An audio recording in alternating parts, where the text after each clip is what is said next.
السلام عليكم ورحمة الله وبركاته. ازيكم يا احلى متابعين؟ هنعمل النهاردة زي ما احنا شايفين شاورما بالفراخ.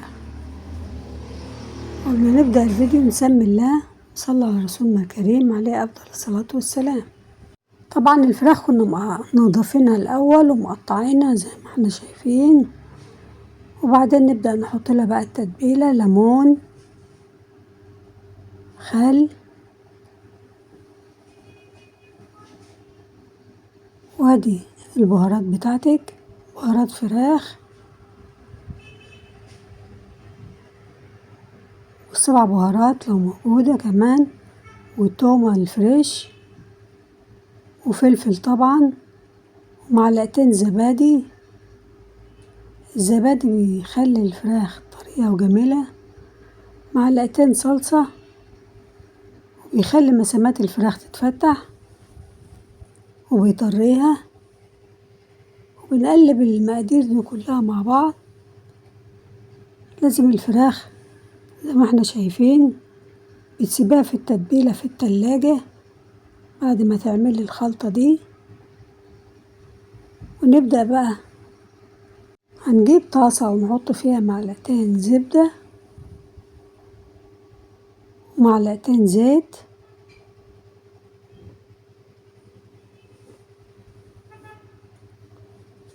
ونستنى لما نخليها تسخن جامد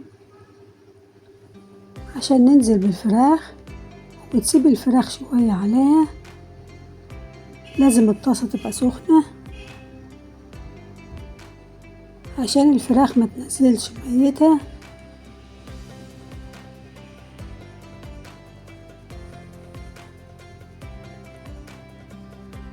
ولما الجوز الأولاني يحمر تقلبيها على الجوز التاني اصفر يعني.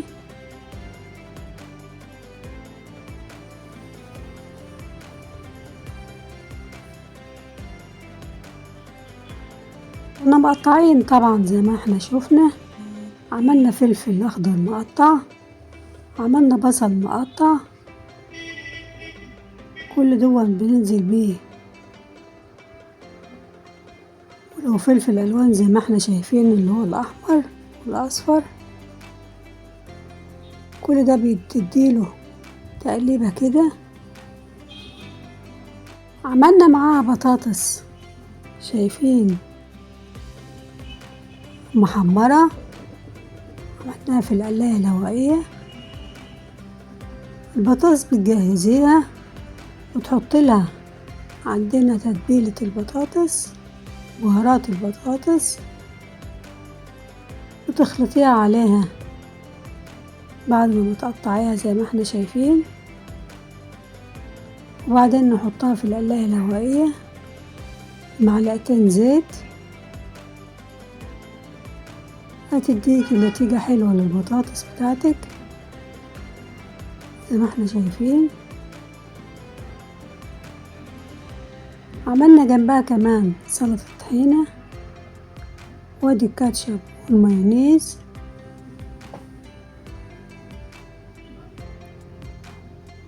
خلصنا الفراخ بتاعتنا، الشاورما بتاعت الفراخ، وهننزل بيها عشان نبدأ نعمل السندوتشات بتاعتك.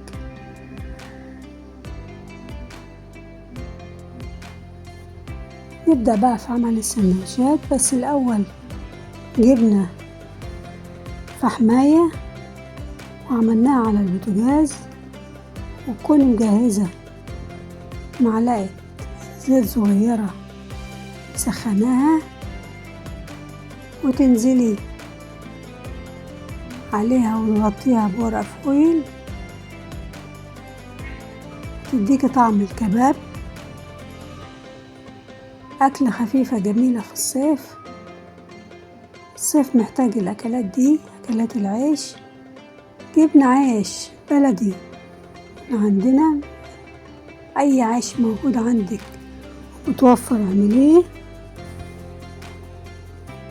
فتحنا العيش زي ما احنا شايفين، جايبين خيار مخلل. المخللات طبعا بتفتح النفس.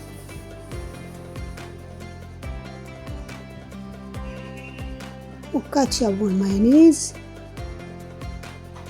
الحشو ده يرجع لذوقك واختيارك مع الخيار المخلل. أكلة بمنتهى الجمال للصيف. الصيف طبعا مش عايز لا رز ولا أكل تقيل، محتاج الأكلات الخفيفة اللي زي دي. هنعمل بقى السندوتش زي ما احنا شايفين، حطينا فيه كل حاجة، حطينا فيه الفراخ، حطينا فيه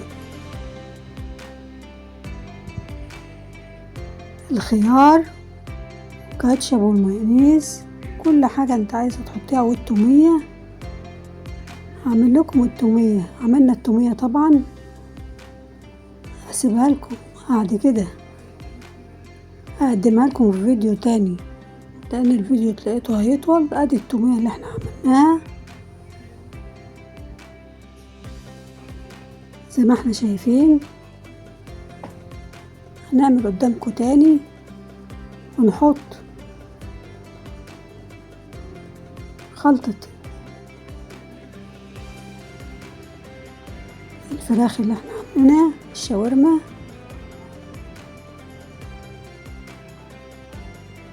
وده عيش. لو عندك عيش تورتيلا حبيت اوريكم العيش العادي وبالعيش التورتيلا، يعني تقضي بالمتوفر عندك في البيت والموجود.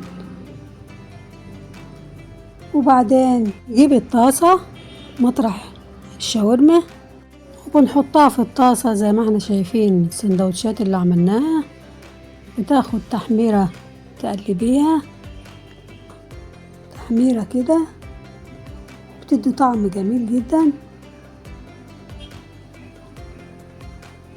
سبق وقدمنا على القناة وصفات كتير،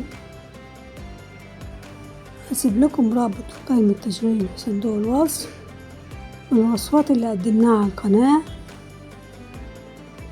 كانت أكلة جميلة وفي منتهى الجمال. قدمنا وصفات كتير للشاورما، شاورما اللحم، منها سندوتشات شاورما جمبري، عيش الكايزر زي ما احنا شايفين، شاورما اللحمة.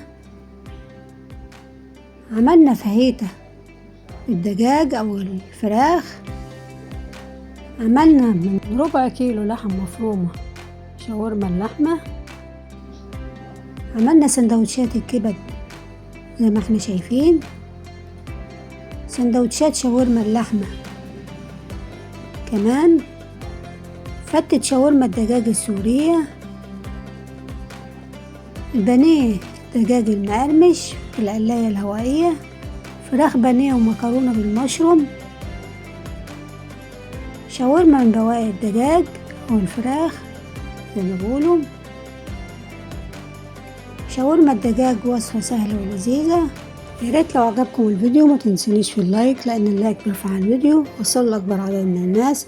والى اللقاء مع فيديو جديد ووصفة جديدة، والسلام عليكم ورحمة الله وبركاته.